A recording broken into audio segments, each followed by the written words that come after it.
वैभव पहली बार आराधना को कैफे में देखा था, जब वह किताब पढ़ रही थी।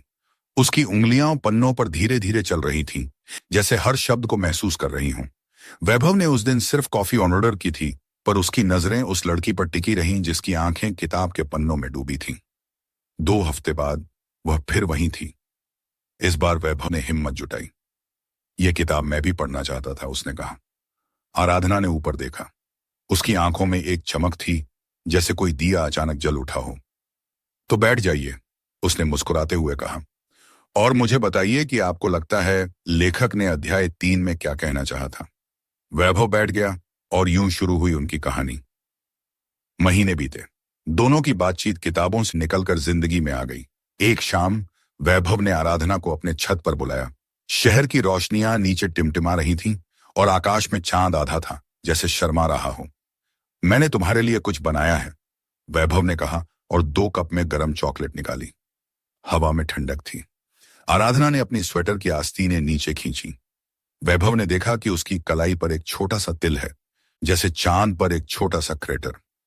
तुम मुझे बहुत गहराई से देखती हो, आराधना ने अचानक कहा। क्योंकि तुम देखने लायक हो, वैभव ने कहा और उसके हाथ को छुआ। पहली बार उनकी उंगलियां मिली। एक स्पर्श में कितना कुछ कह दिया, डर, उम्मीद, एक अनकहा वादा। आराधना की उंगलियां थोड़ी ठंडी थीं, वैभव की गर्म। वे एक दूसरे की गर्मी ठंडक को महसूस करते रहे, जैसे कोई नया भाषा सीख रहे हों। एक बारिश की शाम वे आराधना के घर पर फिल्म देख रहे थे। बारिश की आवाज ने कमरे को एक अंतरंग दुनिया में बदल दिया था। फिल्म का कोई मतलब नहीं रह गया था। वैभव ने आराधना के गीले बालों को हाथ से सहलाया। उसकी उंगलियां उसके बालों में खो गईं, जैसे कोई जंगल में रास्ता ढूंढ रहा हो। वैभव, आराधना ने फुसफुसाया। हाँ, कुछ नहीं, बस तुम्हारा नाम सुनना चाहती थी। वैभव ने उसका चेहरा अपनी ओर मोड़ा। उसकी आंखों में एक प्रश्न था। आराधना ने हाँ में सिर हिलाया, इतना धीरे से कि शायद हवा भी नहीं समझ पाती। पहला चुंबन बारिश की एक बूंद जैसा था, कोमल, ताजा, प्रकृति का एक नियम। पर दूसरा चुंबन आग जैसा था, जो धीरे धीरे लपटों में बदल गया।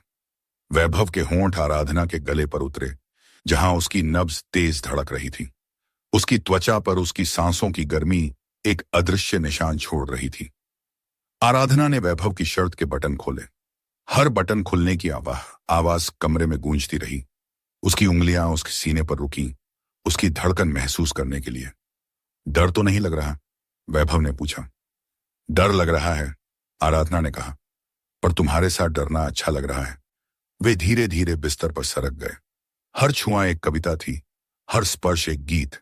वैभव के हाथ आराधना की पीठ पर उसका नाम लिख रहे थे, बिना कलम के।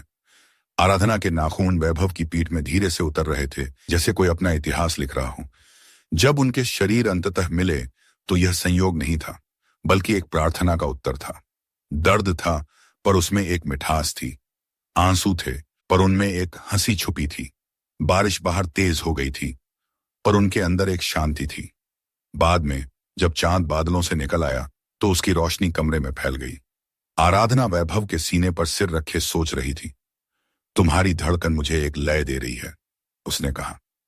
यह लय तुम्हारे लिए ही है, वैभव ने कहा और उसके बालों में अपनी उंगलियां फिर से चलाने लगा। वे जानते थे कि यह पहली रात थी उनकी अनंत रातों की कहानी की, और इस कहानी का हर अध्याय उनकी सांसों, उनकी धड़कनों और उनकी आत्माओं के मिलन से लिखा जाएगा।